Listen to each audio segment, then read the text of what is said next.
Hello guys, আজকে আমাদের এত সৌভাগ্য যে একজন এসেছে আমাদের, মানে এই আমাদের বং বিউটি স্টুডিওতে এসেছে। আমি এত ভালো লাগছে, আমার কি বলবো, এরকম কারোর আমি একটুখানি বলতে পারি পার্লারে বা স্যালনে কেউ যায়নি।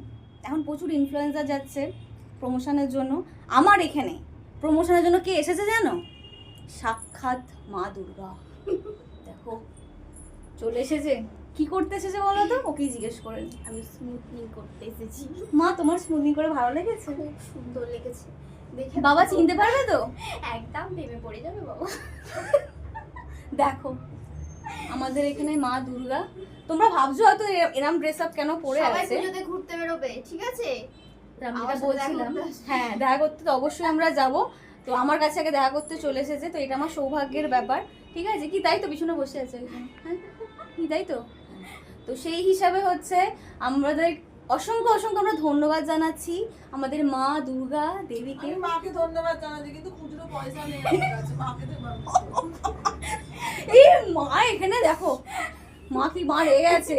মা ভীষণ রেগে গেছে। মা ওখানে বধ করে দিচ্ছে আমার স্টাফকে। কি অবস্থা। হ্যাঁ, যেটা বলছিলাম সেটা হচ্ছে আমাদের এখানে তো পার্বতী মা দুর্গা চলে এসেছে। এই যে হেয়ার স্মুথনিং করছে, একটুখানি মা দেখিয়ে দাও এরকম করে।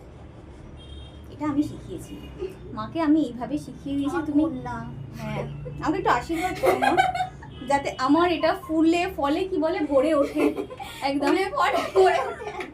আশীর্বাদ করছি। একটু পাতা ওঠানো হয়, ফুল আর ফল হলে হবে না। পাতাও লাগবে, পাতা না ছাড়া হবে না, পাতাও লাগবে। যাই হোক, তোমার ভালো লেগেছে তো স্মুথনিং করে? তাহলে এই যে অনেকে বলবে যে মা দুর্গা কেন এই লুক এসেছে, এটা আমি বলে দিচ্ছি কারণ এটা তো একটা ক্যাজুয়াল লুক। এরপরে তো সেজে গুজে আসবে। তোমরা বলো পুজোর সময় ঘুরতে যাই আমরা, তো আমরা অন্য লুকে যাই। তো মা তো এখন এসেছে আমার পার্লারে গ্রুমিং হতে নিজেকে, এরপরে সেজে গুজে আসবে। 10টা হাতও বার করে